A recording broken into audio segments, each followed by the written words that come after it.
Hey, everybody, and welcome to Think, Engage, Thrive, where we bring you some of the most fascinating entrepreneurs to tell their story about what they do, how they've gotten there, their businesses, how they've scaled, etc. And tonight we have a great entrepreneur, Sandra Stepan. And the reason that I have Sandra on is because not only is she a sales and marketing expert, but we also want to talk about social media. We want to talk about user generated content, and we want to talk about influencers because we've heard this before a million times about influencers and people talk about using it, but I think she has a specific expertise in it. She's built a business based on this, social media and marketing and sales and marketing. And she's also, like me, owned her own or scaled her own e-commerce businesses. And I think that that's always an important thing because when you've done it yourself, it's a lot easier to do it for other people. When you've never done it before and you start some sort of a marketing agency, I don't know how you get that skill set without ever having done it. So I'm always impressed with people like that. So let's bring Sandra in, and she can tell us a little bit about her background, and we'll take it from there. So, hi, welcome, and Hi, thanks for joining us. thank you so much for having me. Hello. Hi. And so, yeah. So really what I think what we want to talk about, um, tonight is, first of all, go through your background about some of the things you've done because you've got an interesting background. You've done a lot of things. You've done e-commerce businesses yourself. We should touch on that. But really, what I want to talk about is what you're doing with influencers in your business. I saw on your website that you really focus on that and getting user generated content and why that's important and sort of how to do it. So yeah. Yeah, for sure. Well, I definitely am involved in quite a lot at the moment. And thank you for the intro, by the way. Like you mentioned earlier, I have grown my own e-commerce businesses, and I've done that since 2016 with my now husband, who's also my business partner. And just to give you a little bit of a backstory, doing influencer marketing was never really, I don't want to say my thing. Like, I never really thought about being an influencer or, working a lot with influencers. I admire them and I think what they're doing is super cool. So with our marketing agency, we own a marketing agency. We work with e-commerce and service-based businesses, and we help them scale and grow by helping them diversify traffic sources. And just the backstory of that is, I started to mention at the in 2016 is when we started working with businesses, but we also had our own e-commerce stores. And if you've ever done e-com, which I know you have, you've personally been victimized by Facebook ads. Yes. Yeah, yeah. So we got our account shut down in Q4 in 2019. And I realized that I was relying way too much on Facebook ads Yeah. to bring in sales. And then I said, no, there's gotta be a better way. So I started to look into what other sales channels I can bring into my own business. And influencer marketing, content creators was one of them. So since then, I said, okay, cool. You as a business can only do so much on your own, but when you build and foster a community of fans and content creators, you can really multiply that. So with our marketing agency right now, like I said, we help brands scale, and we do that by helping them diversify traffic sources, influencers and content creators being a huge part of it, but also email marketing and text marketing and other cool stuff like content and honestly, whatever goes, as long as we, like I said, we don't all get victimized by Facebook. I was never I was never that heavily invested in Facebook and Instagram ads. We obviously it's part of the whole mix, but even still to this day, it's usually a smaller percentage. A lot Mhm. of the e-commerce brands we work with are also selling on Amazon, and Yeah, we get better results on some of Amazon's ads. But yeah, I'm always a big fan of what you do off of your advertising platforms is more important than what you do yeah. on. And so, yeah, influencers, but I tend to be more micro influencer focused. Mhm. I'd rather have 100, 150 micro influencers Yeah. than too big influencers. Yes, I am 100% with you on that. Yeah. So, but you work with your husband. That's got to be a challenge in and of itself. You know what? We're always together. So we just came back from a 3-year travel, adventure, I'll call it, in 2020. So I started doing this because I wanted to travel. I used to be very much like corporate, work for like a government foundation. Then I met Serge, who was a complete opposite of me. He's like a rebel. So he's owned his own businesses for a long, long time. And he took me to a mastermind in Bali in 2016. And I saw that people are making money online while we were drinking sangrias at the bar. And I said, yeah, I'm doing this from now on. So I actually ended up quitting my job right when I got back from Bali. And since then, our goal has been to travel. So we've been traveling for the last 3 years. Yeah. And we stayed at over 50 Airbnbs and hotels and VRBOs in these like 3 years. So we're always together. It is a challenge in the sense that, a lot of times we are in a foreign country. Neither of us speaks the language. So we're kind of like, I'll call it stuck with each other, but we like being stuck with each other. So we're quite literally always together 24/7. We've been working together for 8 years. We've been living together for 8 years. We've been traveling for 3 years and not having a community. And we've been building together. So it's fun. It's amazing. I don't know if I could work with my wife. I love her, but we're just too we approach things differently. Yeah, I get that all the time. Honestly, we get this comment quite a lot. I think honestly the trick is for everybody to stay in their lane. When we stay in our lanes, we get along better. If we start, being opinionated about each other's roles, it's a little bit tougher. And also, as weird as it sounds, having slightly different sleeping schedules. So I go to bed super early and he goes to bed super late. So I'll go to bed at like 9 or 10 p.m. He'll go to bed at like 5 a.m. So then at least he has the evening to himself and then I have the morning to myself. And that keeps us both sane. And we're now happily married. Whatever works. Whatever works. Yep. So what kind of e-commerce were you doing? What kind of stuff were you selling? Yeah, so the first successful store that we had was a meditation store. So we sold mala bracelets, praying beads. We sold that store so we can travel.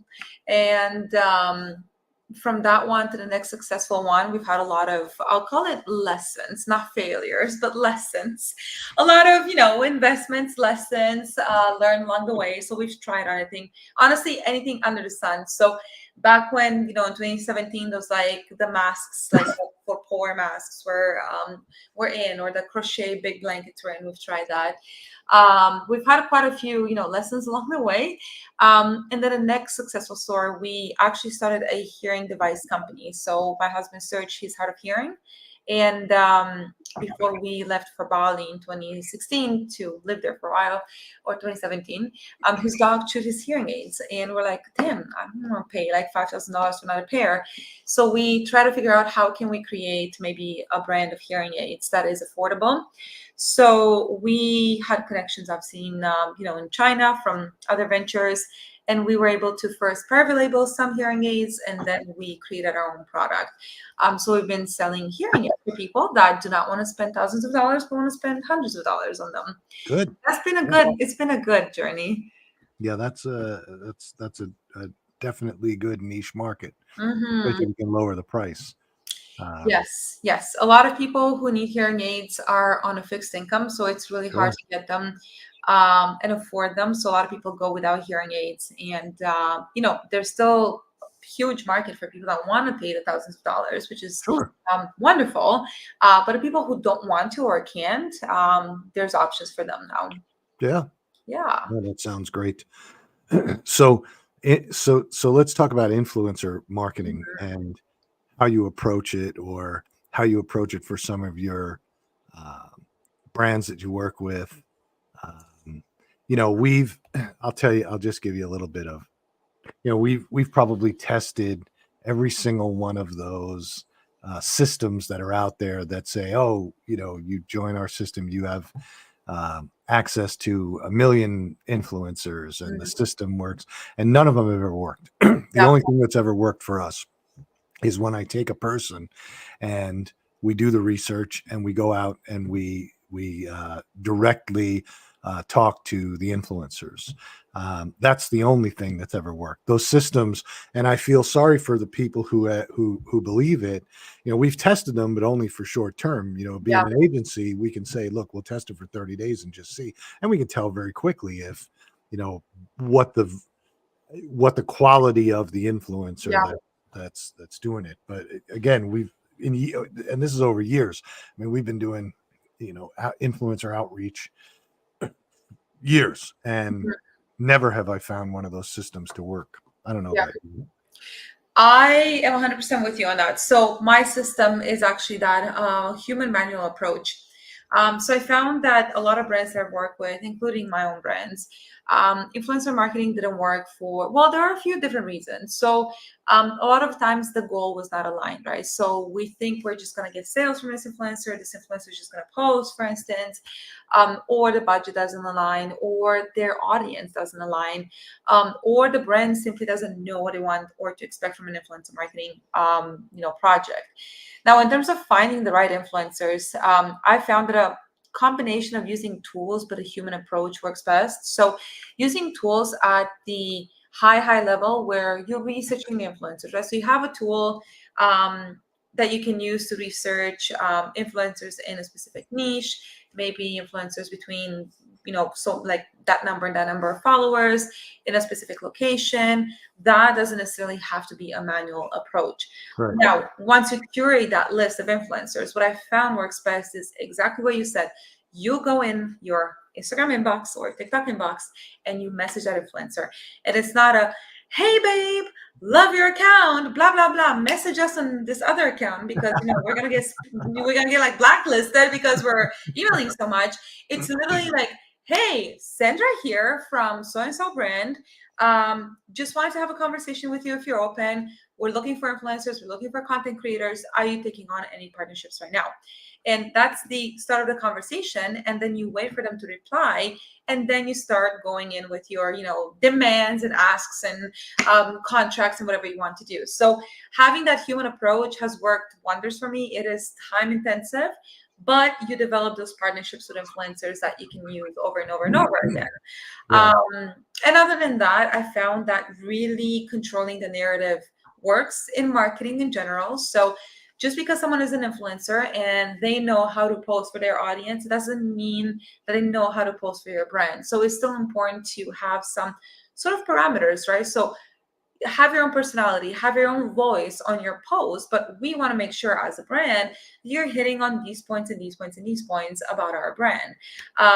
Here's a mood board. We like these kind of posts. Here's some inspiration. Here are some other influencer campaigns that we did before that have worked. So controlling the narrative where you can control the narrative is important, and treat it like a business partnership. So I sometimes don't want to be mean, but no empathy for the business owners that are like, oh, well, your likes and reach don't pay the bills. Well, I mean, if you know how to convert them, they do.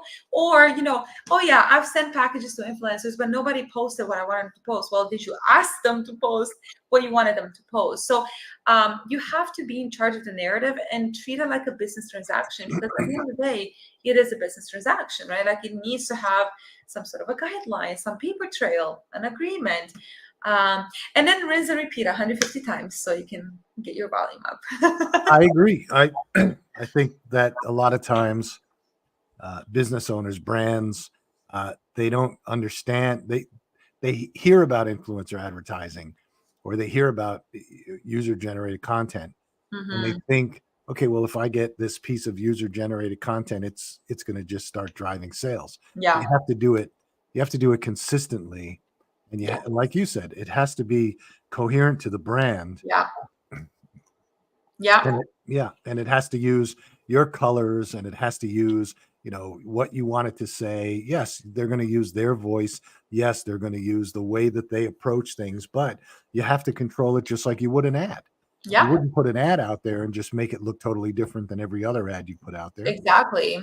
Yeah. And then if you find yourself saying influencer marketing doesn't work, then is to me is the same as saying, well, Facebook ads don't work. Well, they do because a lot of businesses use them, right?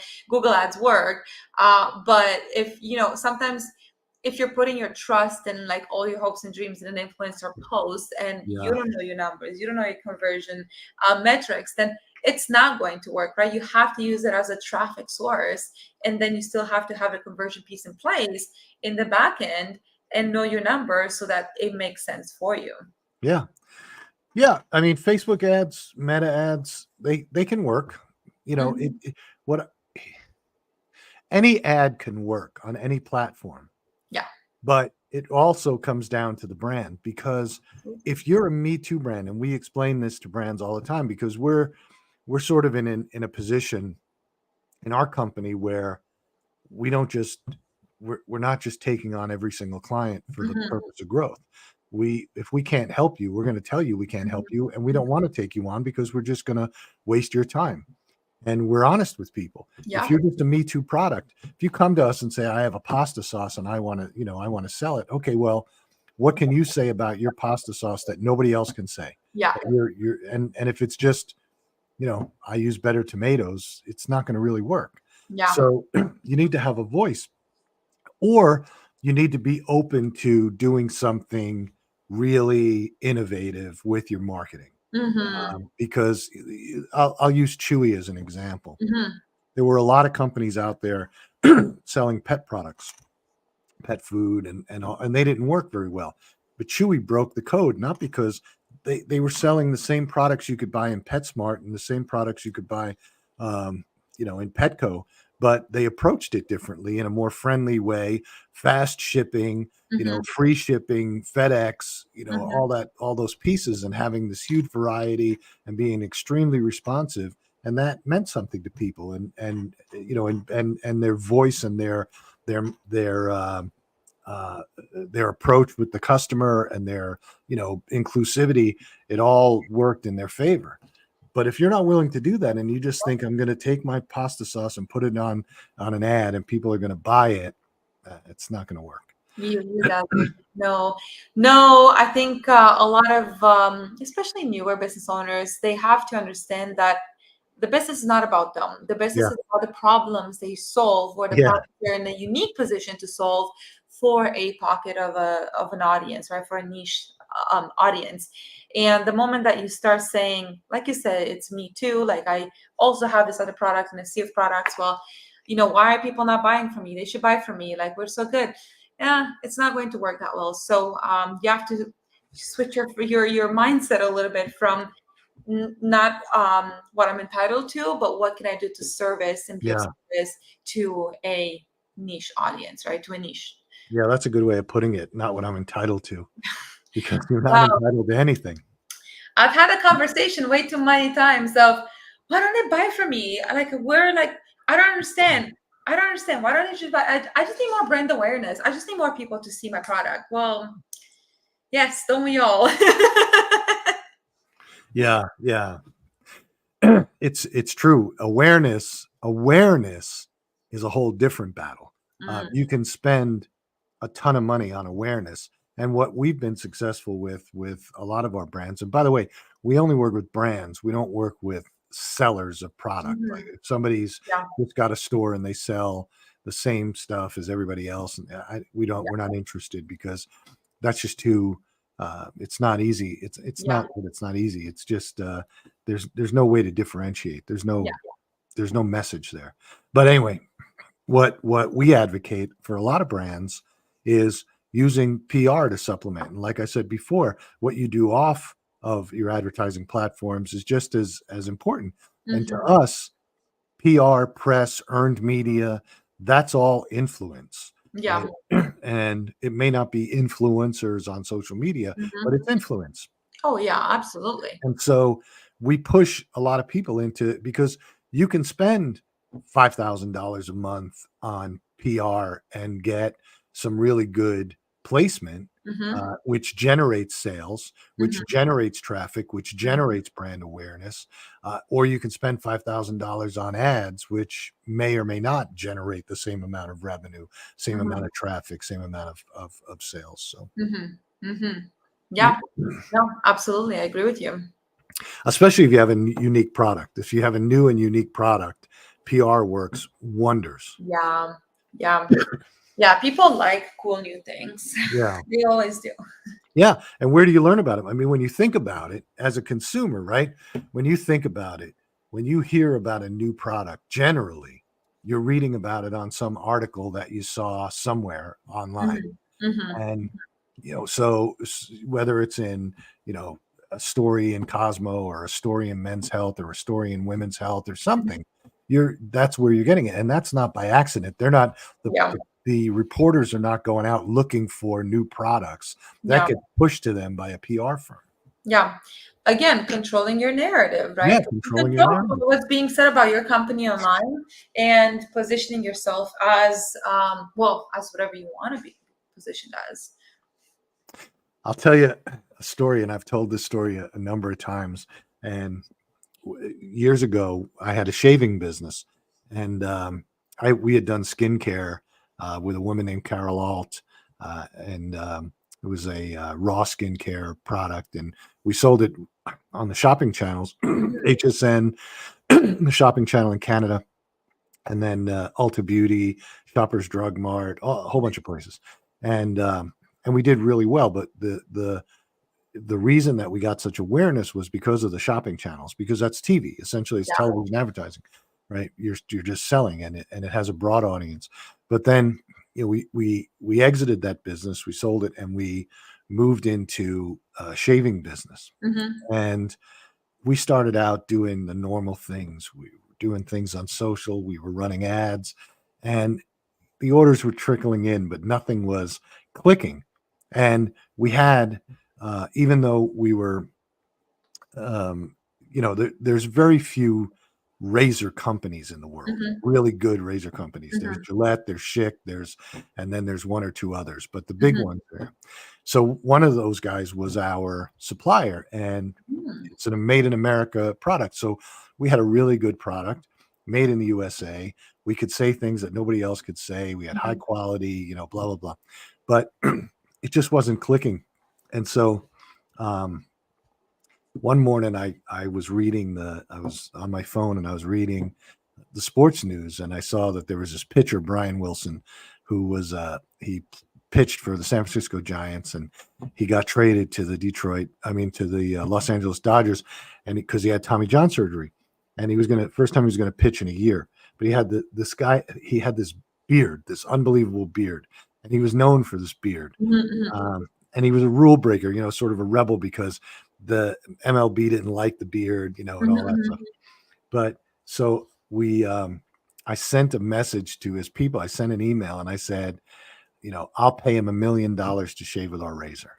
Oh, And all I needed back was for them to say, we'll pass it by Brian, which they did. They sent us an email back. So I have a valid email from his oh people my God. saying that we are in discussions with Brian Wilson to shave his beard. So I gave that to our PR agency, and it exploded That because is cool. Love it. yeah, it was exploded because people started sending us pictures on social media. I'll shave this body part for 5,000. I'll shave this body part for 10,000. People were pissed at us. How could you pay a millionaire $1 million? It was just, it blew up. But then all of a sudden, the orders started coming in. I mean, it was like Amazing. we were Amazing. being interviewed on every sports show from here to Japan to Yeah. France, the United States, everywhere. And it lasted about a week and a half, maybe 10 days or so. And then it died down. But we were getting orders. And then TMZ caught Brian Wilson coming out of a gym in Los Angeles, and they asked him, "Are you going to take the $1 million?" And he said, "I'm not shaving my beard off for any amount of money." Well, it exploded again. Now people were pissed that he didn't take the $1 million. So it lasted like another 10 days. So, out of that month, that was the month that really launched us. And all it was, yes, PR pushed it out, but Yeah. it was just the thought of let's do something a little bit Something off the different. wall. Yeah. And, Yeah. we try and tell brands, especially startups, that you have to do something to get your message out. You have to do something. And sometimes you have to be a little off the wall. And when you look at some of the great, there's a brand, Yes To, that Hmm. was out years ago. I mean, it's still out there, but the guy who founded it, it started out as Yes to Carrots, right? All of his products were carrot based. And he showed up to retailers to sell into retail, beauty companies, etc., dressed as a carrot, That's and hilarious. they loved it. And he was able to get into retail very quickly. So you just have to. Sometimes you have to be a little nuts. You have to, honestly, you have to, like, there's, and I love I love that story, by the way. That is hilarious. Do you still have a shaving business, or No, no, no. We you sold it. sold it too? We sold it a couple of years ago.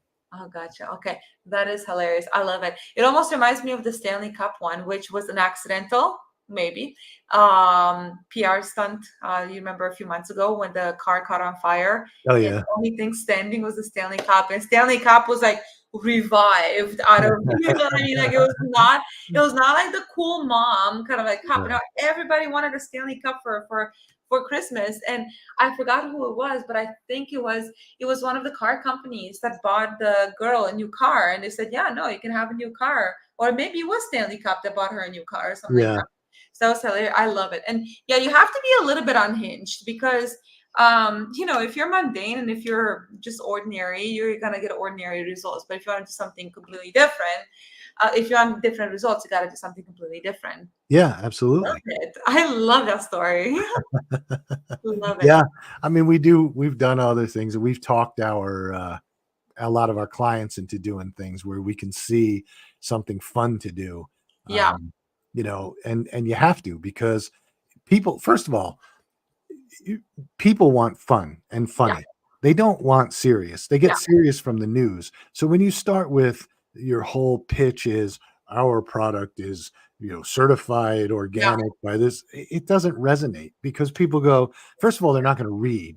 And secondly, they don't care. They Oh, want to see yeah, what you're exactly. all about. They want to see what your Absolutely. personality is. Absolutely. I agree. Actually, when I was heavy duty prospecting for my business, and back in 2018, when I was growing a lot, I used to put a picture of me with the monkey on my head in my emails, and I just grab attention, right? Because for me, prospecting was. By the way, I was a cold caller before I was a marketer, so I come from like 100 dials a day. So for me, naturally, like starting marketing agency, like getting prospects was like, oh, it's fine. You know what I mean? It's like no big deal. But what I started doing is, well, first of all, I always tell people I'm going to pitch them, because I despise when people are like, oh, let's just, like, yeah, I'm interested in seeing what you do. No, you're not. You want to pitch me? Just get it over with. Let's do it. But anyway, when I was pitching, I had my spiel, and then I said, look, like, at the very least, if you don't want to have a conversation, I'll leave you with a picture of me and a monkey on my head. So hopefully that's gonna make you laugh. And it was funny, like it got people's attention, and people are like, "Hey, like, no, you're barking at the wrong banana tree here. We don't need you." And other people were like, "Okay, good pitch," and it got attention. And Yeah. so that was, what I mean. And then also with the hearing aids, we in 2020, obviously when a pandemic happened, we were a lot at home, so we wanted to do something different than our competitors. So one thing that you might know in e-commerce is people don't want to show their faces, right? So people hide behind their brands Yeah. because they're afraid that other people they're connected with, they're going to steal their ideas and so on. But then we said, no, let's actually put Serge as the face of the brand, because first of all, he is hard of hearing. So like, what more qualified person do you want that understands your needs than someone who's lived with a hearing for his entire life? And that's what made us different than a lot of the other hearing aid companies, that they didn't struggle the way Serge struggled through life, right?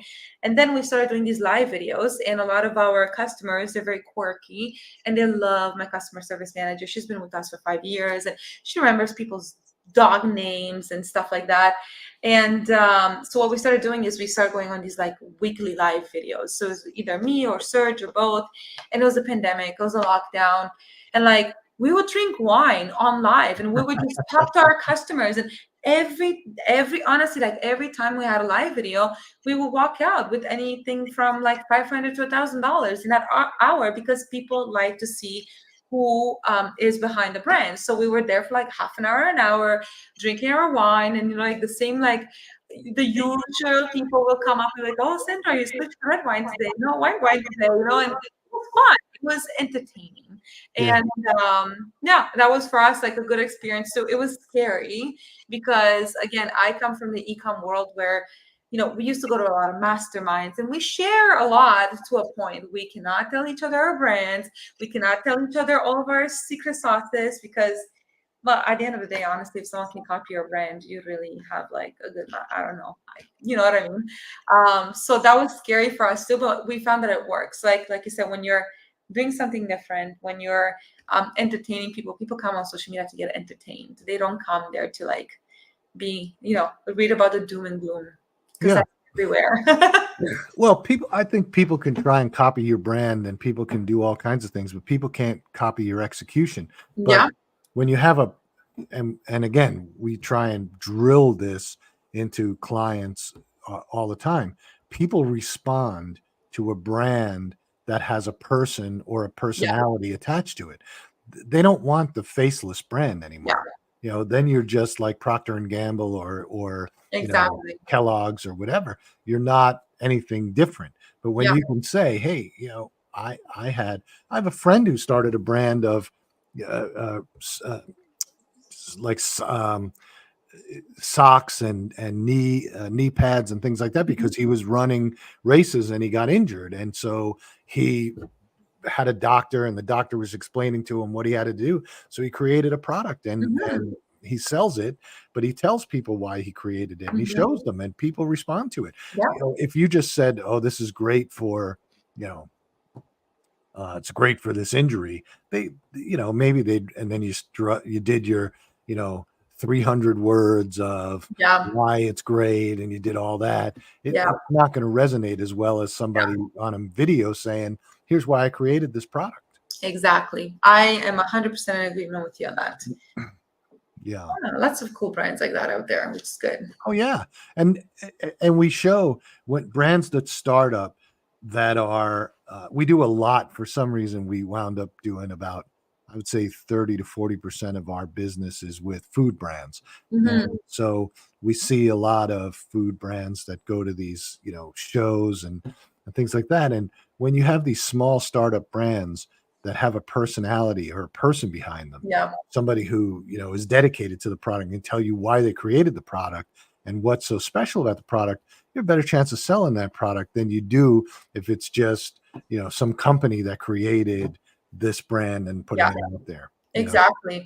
Exactly. Well, actually, funny enough, I was just telling Serge. So I was traveling back to Canada from the Bahamas like last week, and I was at the airport, and they had this menu, like just like cafe, whatever, and it was like Caesar wrap, sandwich, whatever. But then it was like Aunt Matia's toasty hot sandwiches, and I'm like, well, I want that. I want an Matia sandwich. I don't want a Caesar wrap. You know what I mean? I don't even know who Matia is, man, but I want her sandwiches. They're hot and they're Yeah. toasty. Yeah. We're just talking about it. It's so crazy how sometimes the best copywriting marketing is the simplest one. Yeah. You know what I mean? It's like they put in Matia's hot toasty sandwiches in there, and like I want that. I don't know crap what's in the other like salad and the wrap, and it's and Matia. I have no idea who this woman is or if she even exists, but I want her sandwiches. Yeah. I mean, it's different and it's unique and it's better. Yeah, I mean, you can get a Caesar salad sandwich anywhere, a Caesar wrap exactly. You anywhere. can get a Matia. No, it's true. True. There's a restaurant close by here to where I live, and the guy created it, and it's all his mother's recipes, and he explains it in a way of, when I was sick, she used to make this, and when I was this, that's how his menu is structured, and people love it. They go there. I mean, the place Yeah, is packed, and there's lines, and it's just good home cooking food, but yeah, there's a story behind it. It's yeah, more than just, this great chef opened up this restaurant, and you want to Exactly. go and see it. So Exactly. Well, that's if you think about the best influencers on I go on TikTok a lot. They start with a story. So exactly like what you said. Oh, so like this is my favorite soup to make when I'm sick, or my children wanted to, we went to this like beautiful restaurant in whatever city, and we had the best chicken Caesar salad, whatever. And I try to recreate it. And they always start with the story. It's not just here's a recipe for a chicken salad, but it's the chicken salad. It's the one, or is the salad that Jennifer Aniston used to eat when she was filming Friends. That one was viral for a while. I don't know if people even cared what it was in that salad, but they loved it because Jennifer Aniston ate it when she was filming Friends, and everybody loves Jennifer Aniston and yeah, Friends. yeah, yeah, And some of the best, you have, I don't know if you're familiar with Nara Smith. She's she's one of the biggest food influencers on TikTok, and she makes everything from scratch. And she always starts with my kids requested this morning for breakfast. My kids weren't feeling that well, so they wanted some chicken soup. And she starts with the story, and then she makes everything from scratch. So yeah, she's yeah, an influencer. yeah. Well, when we started, we were in skincare business early on for a number of years, and with a woman named Carol Alt, and she was a supermodel back in the Mhm.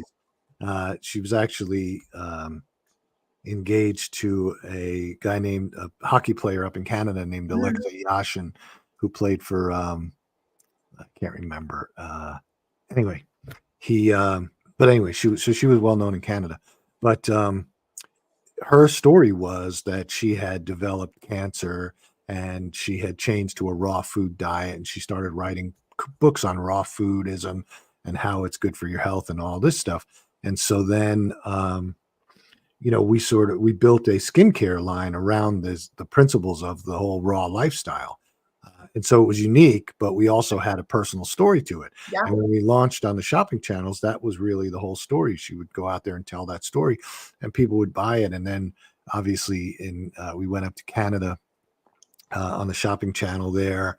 Mhm. And then it just, sort of expanded out from there. We wound up in Ulta Beauty and Sephora and Shoppers Drug Mart and Mhm. Walgreens and all these different places. So, but again, it was her story. We couldn't create that. I don't think we would have had the same impact if we just created it on our own. You Yeah, know, yeah, because it comes with a story, and it's relatable, and people react differently when they hear someone's story versus a brand story. yeah, yeah, no doubt about it. Um, so yeah, it's again, it comes back to really having authenticity to the Mhm. brand. And that's really what this goes back to the influencers, because again, you said it earlier that you can have a whole bunch of influencers, but if they're just going to go out there and do certain things, it's not going to work. But if you're doing food and you get somebody who's got, like the person you just mentioned on TikTok, who does all these recipes, and you're doing food, and you can get your products as part of the ingredients in there, it's more authentic than just having somebody go out there going, I just use this in my Yeah. casserole and blah blah blah. Exactly.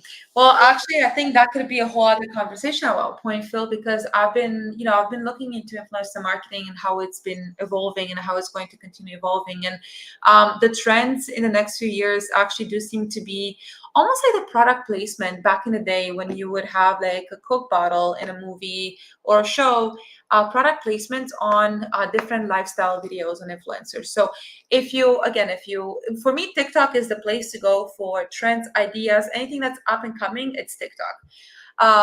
It trickles down to Instagram and Facebook, with TikTok first.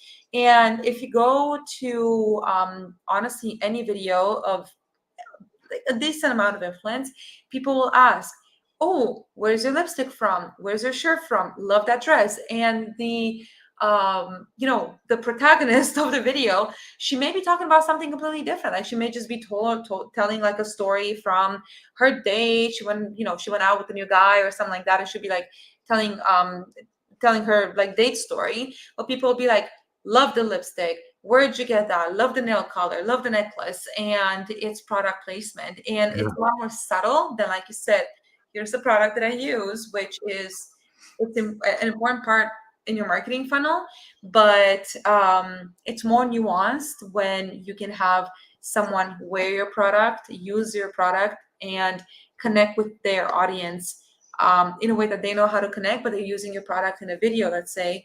I found that it can be quite effective. And apparently that's where influence marketing is going the next few years. It's going back to that product placement. Yeah, I would agree with that. I think though, it doesn't. Yeah, I understand what you're saying. I think you have to be careful with it though, because it's only going to work for people who have a really good relationship with Yeah, their audience. absolutely. There's a lot of people out there that have a lot of followers, and then Yeah, when you look at the statistics, they don't have a very good engagement rate. yeah. They have a lot Oh, of followers, terrible yeah. engagement. No, you want the influencers that have those followers that fight for them in other comments. Yeah, yeah, I love how passionate people are about influencers. I honestly, I've never been like that with celebrities or anything like that. But when I hear people, like, oh no, Hailey Bieber and so and whatever, and Selena's bad, Hailey Bieber's bad. Like, I have no idea what's going on, but people are so passionate about fighting other people's battles. Those are the influencers you want that have those people fighting for them. yeah. You're 100% right. 100% right. Um, yeah, but I do think that I do think that influencer marketing is obviously here to stay, but I think it's going to evolve because I think the way that it is today, everybody who's got 100,000 followers, 200,000 followers, 500,000 followers thinks that they can, start dictating pricing. Yeah, And you you don't want to insult them, but when you come back to them with the statistics, like, okay, here's the reality of it. You have a yeah, 0.65 engagement rate. So, yeah, this is what it really looks like.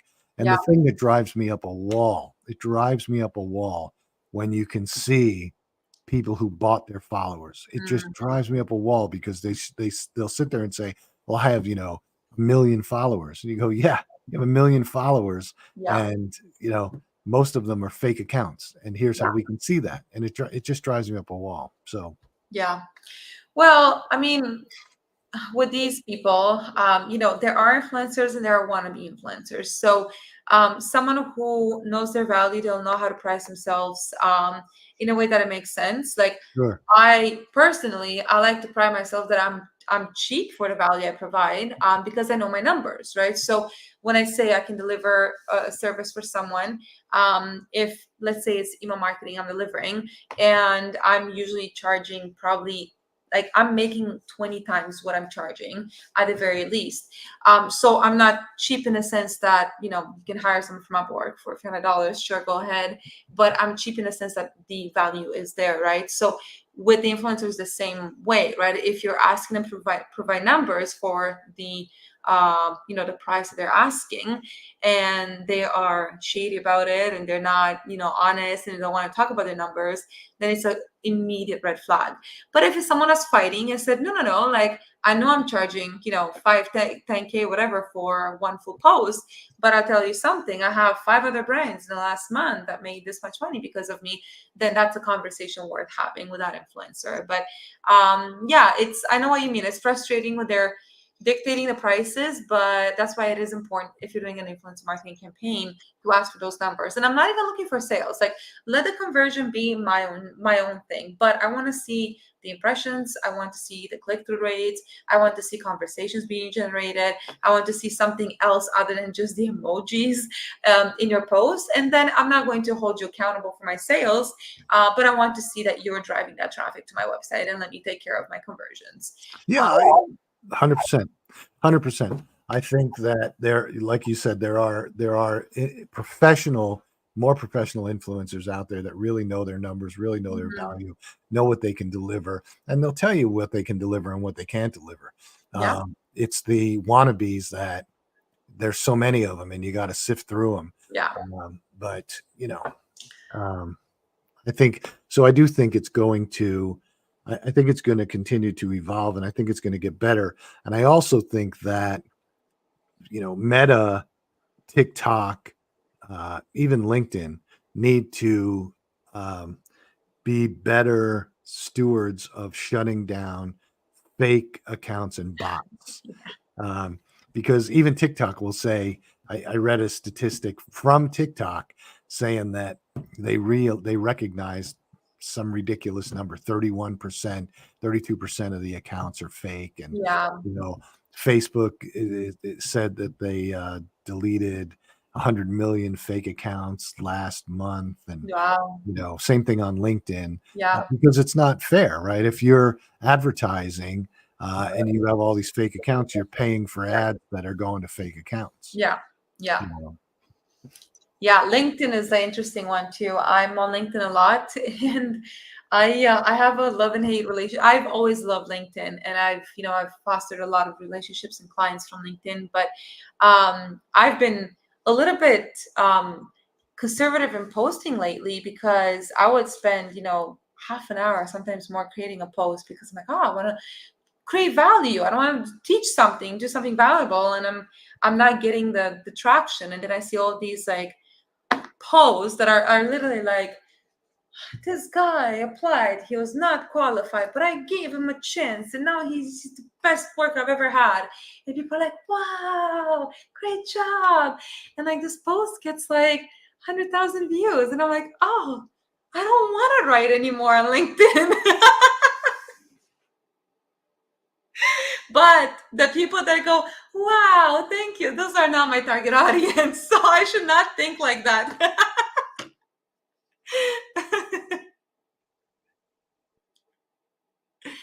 I think you're muted. Sorry, Phil. I think you're muted. Yep. No. Can you Yeah. hear me? You're back. Yes. I don't know what happened there. I must have pushed a button. But yeah, it's yeah, I know it's the feel good stories that are, but the thing that bothers me about them is 90% of the time they're just made up, and They are. it drives me crazy because, They are. you know, They are. But oh, it's okay. But I have to, it's funny that you brought it up, because to me that's LinkedIn. Like, and I know a lot of people are in the same position where we want to say something. Not that we have the most to say or the smartest things to say, but it is discouraging when you see all these fake profiles, this fake, clout that people are getting, and it's like, oh, okay, discouraging, discouraging. no, it is. But then again, LinkedIn is another one. They said that last quarter they removed 100 million fake accounts. So, Well, and if they're just if that's what they've taken out, that there's 100 million more. yeah. So people are, uh, but it's too easy. It's we do a lot of work on Amazon, a lot of work. Hmm. And we help out a lot of brands on Amazon get set Hmm. up, do a whole bunch of different things. And on Amazon today, in order to set up an account, you have to verify and validate and do all these things. You got to jump through a whole bunch of hoops. I don't see why you can't do that on social media. If Yeah. it takes 2 seconds, you've got a camera, Yeah. I'm Phil, I'm setting up my account. Here's my driver's license or Yeah. my passport or whatever. Here's a picture of me, and you validate that this is a real person, because and then this whole phishing scheme that's going on Facebook with, Oh my God. your account is going to be shut down if you Oh my don't God. Yes. click this link. I get those all the time. Like, every day there's some notification that it's the last warning that I have. I know. And we manage, I can't even tell you how many accounts. So we're seeing them constantly, and we sit there going, Yeah. don't click. And then the brands are like, oh my God, is this a problem? Don't click Yes. on it. Don't click Yeah. on it. Don't click on it. So it's a problem. Well, we're just about out of time. Hmm. So any parting words, any parting thoughts for entrepreneurs, people, anybody who wants to get in touch with you? How would they get in touch with you?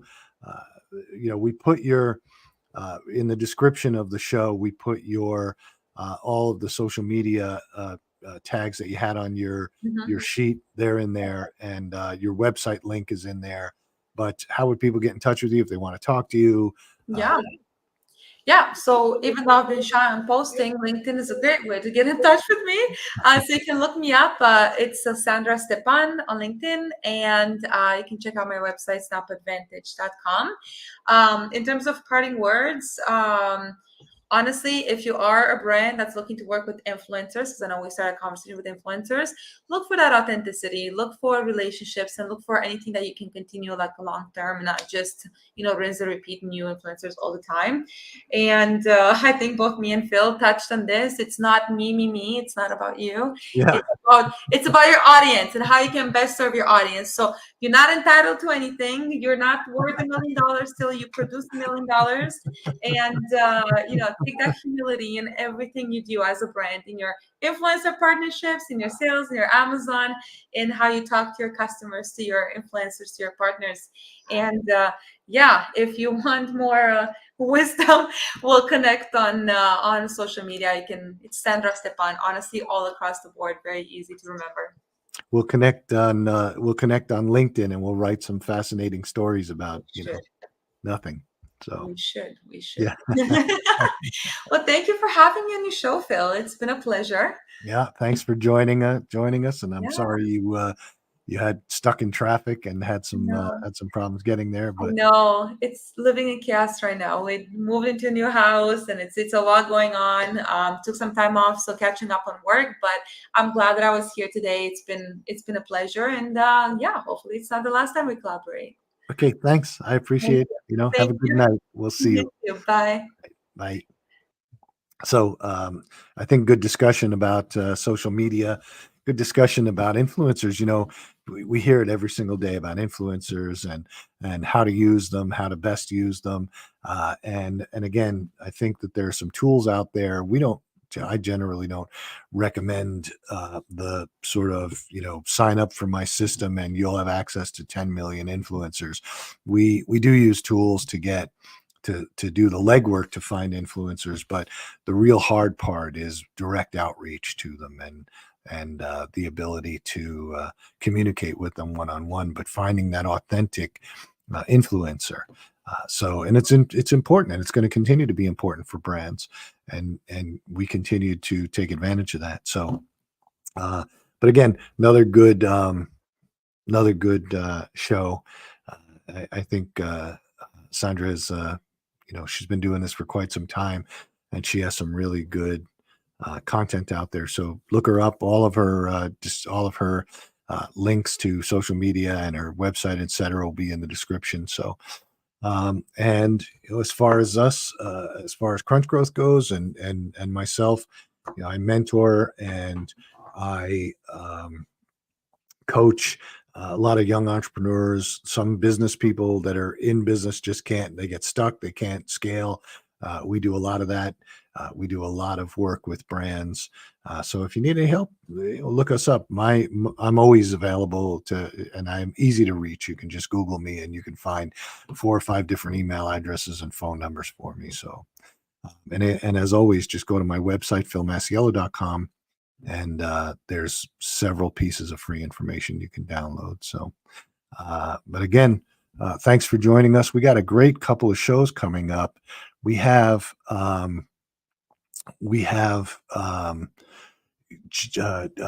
Jim Hewitt, who started the tax company, coming on to talk about franchising. He also did Liberty Tax. So Jackson Hewitt was the tax piece. So that'll be coming up in the next couple of weeks, which is exciting because he really built that business into a ridiculous number of units, 100,000 units in a couple of years. So he's going to tell his story. So make sure to tune in for that.